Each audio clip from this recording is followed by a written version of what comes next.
Globalist fantasies turn deadly. That's the focus of tonight's angle. All right, like all of you, I was infuriated and deeply upset to learn of the shooting of two of our West Virginia National Guard troops in D.C. last Wednesday. The suspect, as you know, an Afghan refugee named Rahmanullah Lakhanwal. What devastating Thanksgiving news for the families of Guardsman Andrew Wolf, still in the hospital, and Sarah Beckstrom, who lost her life. Now, we're told that the alleged killer, who worked in a special combat group called Zero Unit, had problems since arriving here with his family. According to the Washington Post, like many Afghans who would work for the United States, he appeared to struggle to adapt to his new circumstances and refused to take many of the entry-level jobs available to him as a recent immigrant. And could there be more like him? After all, many former Zero Unit fighters, according to the Post, have been struggling to adjust to a life in a country whose language and culture they don't understand. Of course they don't understand it. Afghanistan, I'm sorry, is a hellhole, and these soldiers turned refugees spent years seeing it blown apart.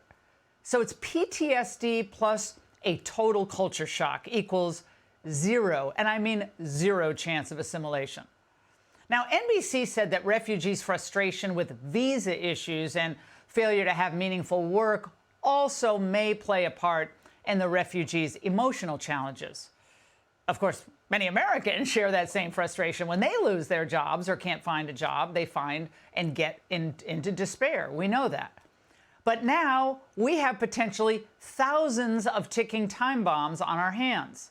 Afghans who went from being well-paid elite fighters to maybe, if they're lucky, Uber drivers.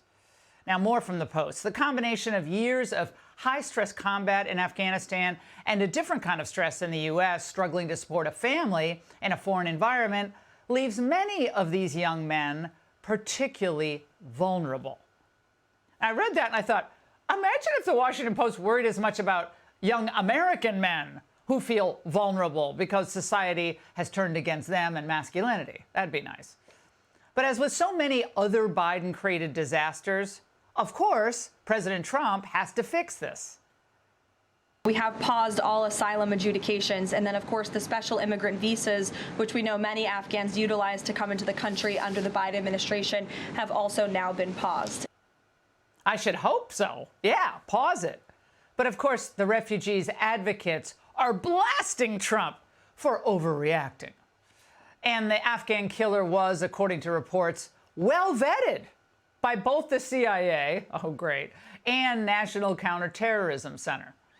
And Biden and his team, they told us, they insisted, in fact, they had it handled. Some of those brave Afghans will be coming to make new lives with their families in America after careful screening and security vetting run by our interagency partners. We're conducting thorough security screening and the intermediate stops they're making. Please, please. This screening was done by the same great minds that botched the withdrawal. The Angle saw this coming more than 4 years ago. Being kept in the dark about how any of these people will be vetted. Who qualifies as a vulnerable person? By looking at the news and the websites tonight, pretty much everyone in Afghanistan is vulnerable. So there are about 38 million people in Afghanistan. So how many do they really propose we take? And on what basis? What about Europe's experience recently with millions of Syrian refugees and Afghan refugees? And I had a message to the bipartisan cabal supporting all this on Capitol Hill.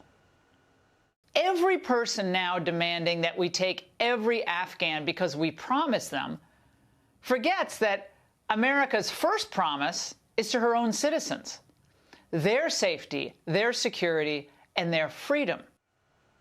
And of course, it wasn't just this Thanksgiving Eve attack. Afghan refugees have been involved with numerous serious crimes, like Jamal Wali, who last spring shot 2 police officers in Northern Virginia and screamed that he should have served with the effing Taliban, or Nasir Ahmad Taqwedi, arrested in October of 24 for plotting an Election Day terror attack.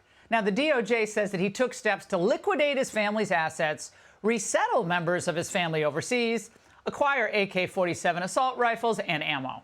Great. Another Afghan, Mohammed Karwin, was released by Border Patrol in 2023. Do you remember this? We covered it at the time. Despite being on the terror watch list.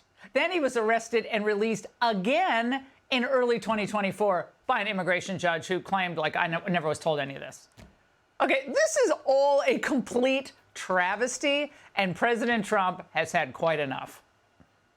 How long does your administration plan to pause asylum into the U.S.? I think a long time. Can you give any We kind don't of want time? them. What's We a don't long want those time? people. We have enough problems. We don't want those people. Is that a year, 2 years?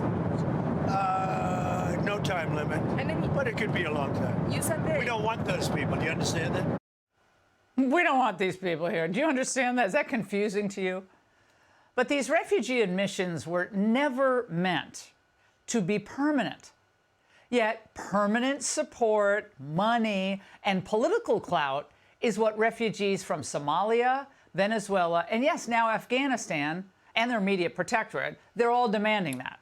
No matter what the cost to Americans. Americans are collateral damage here. Now, it's interesting to note, and I saw this today, the UN Refugee Committee has helped return more than 5.3 million refugees back to Afghanistan since 2002. And just over the past year, Pakistan has had no difficulty whatsoever repatriating 1 million of their own Afghan refugees. So it is possible. By the way, they have 3 million Afghans in Pakistan, and they're done with that. So it is time for the refugees to go home and work to better their own homeland, because this experiment has been an utter failure. And as President Trump has said, we have enough of our own problems, and that's the angle.